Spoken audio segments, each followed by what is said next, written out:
Wall Street is starting to freak out about the horrendous state of the U.S. economy, Michael Snyder reports.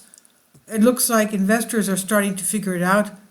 Bad economic numbers continue to come pouring in, but so far, the Federal Reserve had refused to pull the trigger on a rate cut. We have seen this story before and it never ends well. It's often said that he who hesitates is lost, and in this case, the Fed's hesitation could mean a tremendous amount of economic pain during the months ahead. On Tuesday, Wall Street responded to the Fed's inaction by throwing a bit of temper tantrum. At one point, the Dow Jones Industrial Average was down 744 points, and it closed the session down 497 points. The Dow dropped 494.82 points, or 1.21%, to end at 40,347.97. At its session lows, the 30 stock index lost 744.22 points, or about 1.8%. The S&P 500 shed 1.37% to end at 5,446.68, while the Nasdaq Composite slipped 2.3% to 17,194.14. The Russell 200 Index, the small cap benchmark that has rallied lately, dropped 3%. Many still believe that the Fed will give us a rate cut in September, but there are others that are concerned that the Fed may not be acting quickly enough to keep America's job market in good shape. The narrative on Wall Street is shifting. Traders have long placed their bets on the Federal Reserve cutting rates in September, and Fed Chair Jerome Powell basically confirmed as much Wednesday. The rate cut, expected in 6 weeks, was priced into stocks which have been rising over the past few months. In hopes of a cut, rate cuts tend to juice stocks because they lower borrowing costs for businesses and can help boost profits. But now fear is starting to take hold as concerns mount that the Fed may not be acting quickly enough to keep America's job market in good shape. Economist Claudia Sham is one prominent expert that is deeply alarmed by the Fed's lack of action. Considering all of the troubling numbers that we've seen in the recent days, she's wondering what they are waiting for. If the Federal Reserve is starting to set the table for interest rate reduction, some parts of the market are getting impatient for dinner to be served.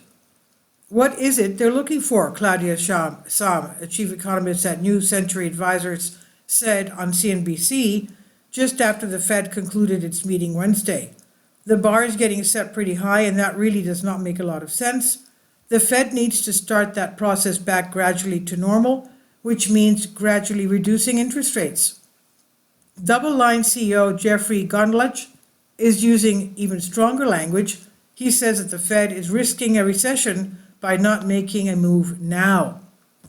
Double Line CEO Jeffrey Gundlach also thinks the Fed is risking recession by holding a hard line on rates.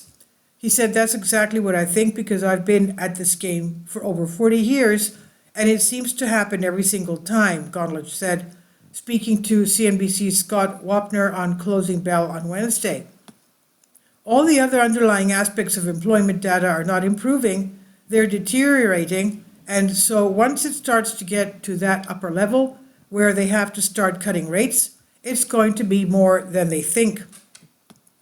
Of course, there are many numbers that seem to indicate that we may already be in the early stages of a new recession.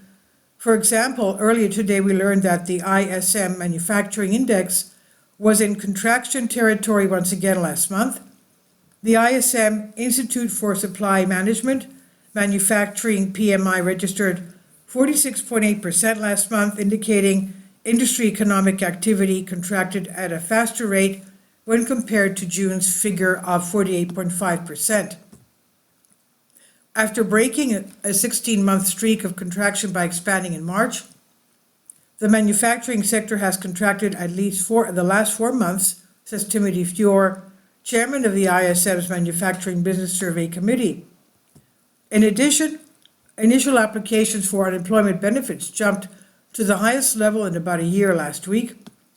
New economic data revealed that first-time applications for jobless benefits rose last week to an estimated 249,000 filings, thus the highest tally since last August, according to the Labor Department. Meanwhile, continuing claims filed by People who have received unemployment benefits for at least a week jumped to 1.877 million. That's the highest level since November 2021. Sadly, a lot more layoffs are coming as thousands upon thousands of businesses get into very serious trouble all over the nation.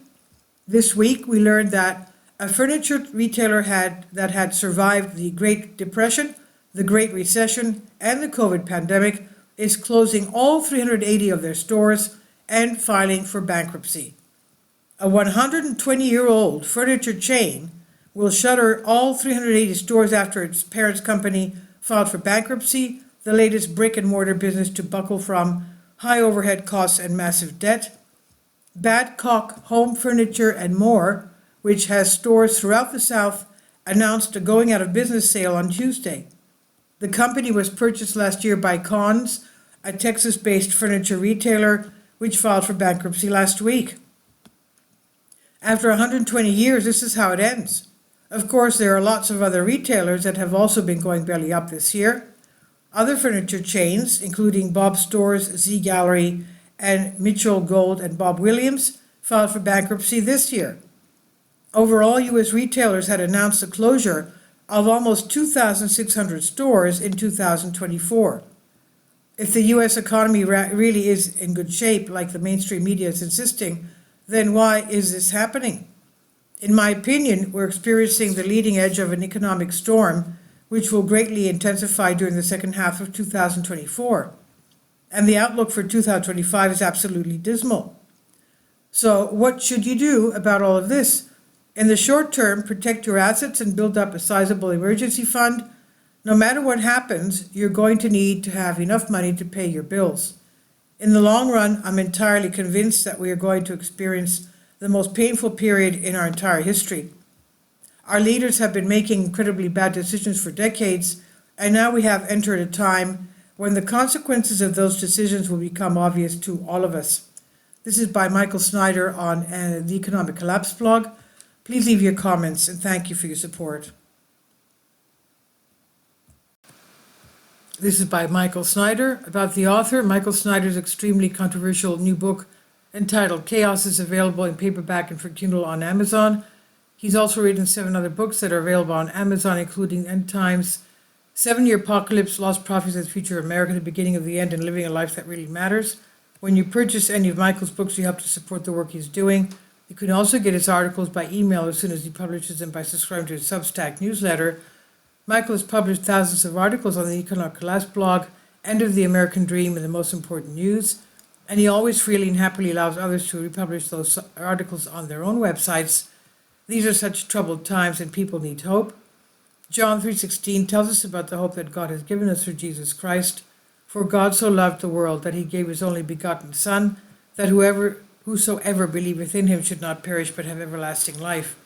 If you have not already done so, we strongly urge you to invite Jesus Christ to be your Lord and Savior today. Support my Patreon account. The daily posts are 5 videos daily, and they are totally different from what I have on my YouTube channel. Thank you so much for your support and that you find all my content so interesting. You'll find the Patreon account details in the description box below.